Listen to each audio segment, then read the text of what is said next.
This is a minute of mindfulness brought to you by One Mind Dharma.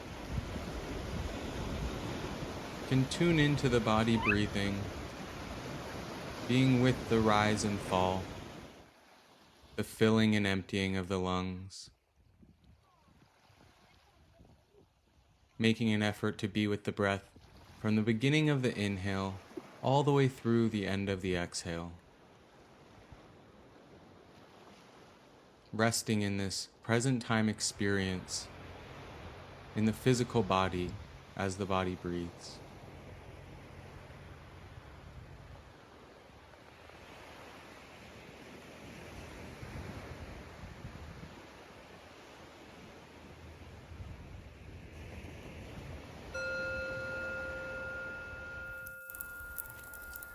And we begin our collective worship with the lighting of a candle. Or what did Jesus say? Good morning, everyone. Yesterday, in America, was Independence Day. This is America. They're on the other side of the world to us. We share quite a lot with America. We share our language. We share some of our history. But what is Independence Day?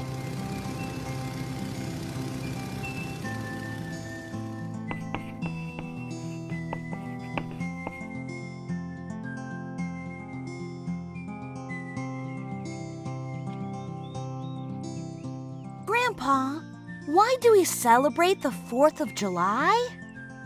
Well, you see, July 4th, 1776 was a very special day in America. 1776? That sure was a long time ago. So, what makes that day so special? This was the first Independence Day in America. Independence? What does that mean? Independence means freedom. For many years, American colonies were ruled by British leaders. They had to do what the British rulers told them to do. They could not make up their own laws. Congress leaders wanted to change this. They wrote the Declaration of Independence, explaining why America should be free from Great Britain. On July 4, 1776, the Declaration of Independence was approved by Congress. America was finally free. Hooray! Now Americans could do whatever they wanted. Oh no, dear. America was free from British laws, but they had to make up new ones. Years later, in 1787, the Constitution was written. The framers of the Constitution had a meeting at Independence Hall in Philadelphia. Some famous framers were Benjamin Franklin and George Washington. Together, 39 framers signed and agreed on the rights that American citizens should have. Rights? What are rights? These are things that people have the freedom to do. You mean like the Bill of Rights? I remember we learned about that at school. Exactly. The Bill of Rights were amendments or small changes made to the Constitution in 1791. They were added to protect certain rights of American citizens. Like freedom of speech and religion, right? You've got it. And freedom of the press and many other rights. So Americans have all these rights because of what happened on July 4th, 1776. This was the beginning of it all. And we celebrate the 4th of July to show how much we appreciate our freedom. Absolutely. Grandpa, I think Independence Day is my new favorite holiday. Me too, dear. Me too.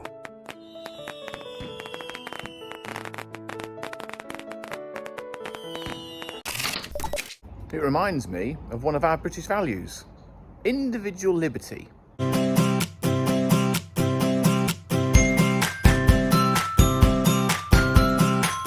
have our own dreams.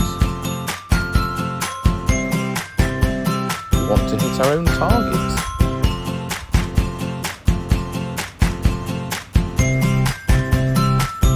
We are free to find our own challenges and achieve our own victories. No person has the right to stop you from achieving what you want to achieve. You have the right to think your own ideas.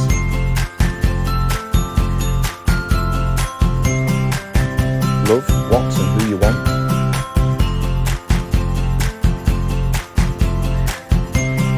And be the star you want to be. You don't have the right to take others' freedom. Each person's freedom must be protected. Individual liberty lets us all make our own choices. So, freedom is really important. This is Moses, who was an Israelite born in Egypt in a time when Israelite boys were not supposed to live. Wait, huh? Moses, however, grew up in the palace of the Pharaoh, the very man who was enslaving the Israelite people. When Moses grew up, he made a big mistake. Uh-oh. So Moses ran away from Egypt Wow! to the land of Midian. After many years, an angel of the Lord appeared to Moses and told him to go back to Egypt to free the Israelites. After much protesting, God granted Moses his brother Aaron to speak on his behalf. Phew. So Moses went to Egypt. And on his way there, he met Aaron, who was ready to do whatever God wanted him to do. The Israelites were slaves to the Egyptians, but God had a special plan for Moses. Hey, everyone, huh?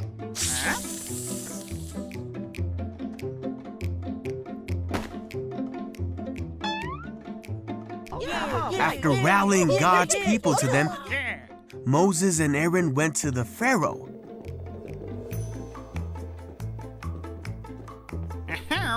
And said, "This is what the Lord, the God of Israel, has said. Let my people go."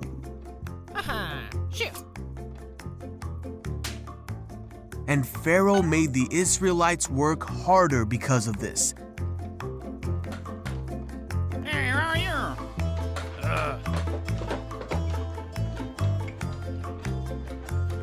Huh?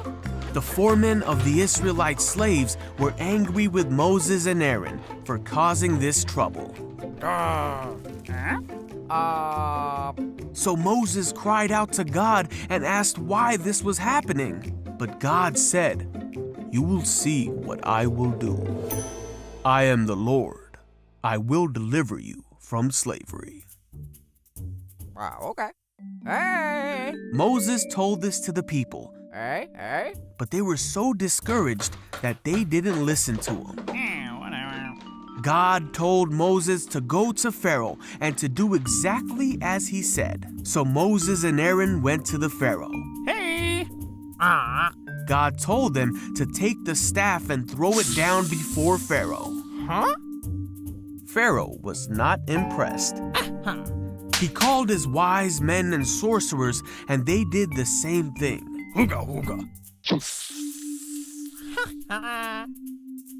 But Aaron's staff swallowed up the sorcerer's staff. Yet Pharaoh's heart was hardened, and he would not listen to them. Shoot! Just as God had said. Then the Lord said to Moses, "Go to the banks of the Nile River and meet Pharaoh." Hey, Pharaoh! Moses and Aaron did just as God had said. But again, Pharaoh's magicians did the same miracle, and Pharaoh refused to let God's people go. So God sent 9 more plagues to Egypt to show his power.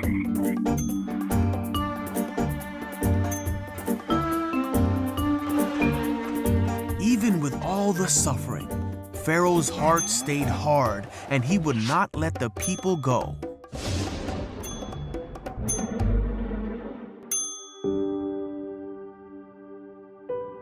On the night of the last plague, Pharaoh woke up and heard a great cry in Egypt, Oh, no. for there was not a house in Egypt where someone was not dead. Pharaoh summoned Moses and Aaron and told him to be gone with the Israelites. So the Israelites left Egypt immediately and made their way to the Promised Land, taking with them many riches from Egypt, and they took Joseph's bones as they had promised him many years before. But after they had gone, Pharaoh changed his mind and readied his army to take back the Israelites. When the Israelites saw Pharaoh and his armies come, they were terrified. But God made a way for them.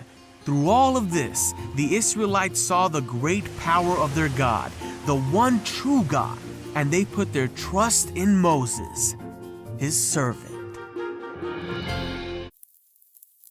Time for a prayer. And if you'd like this prayer to be your prayer assignment at the end, you're welcome to look at the candle flame where you can put your hands and your eyes together. Help us to see your grace all around us today. Amen. Well, that concludes our collective worship for today. Remember, work hard, be kind, look after yourselves, and I'll see you around school.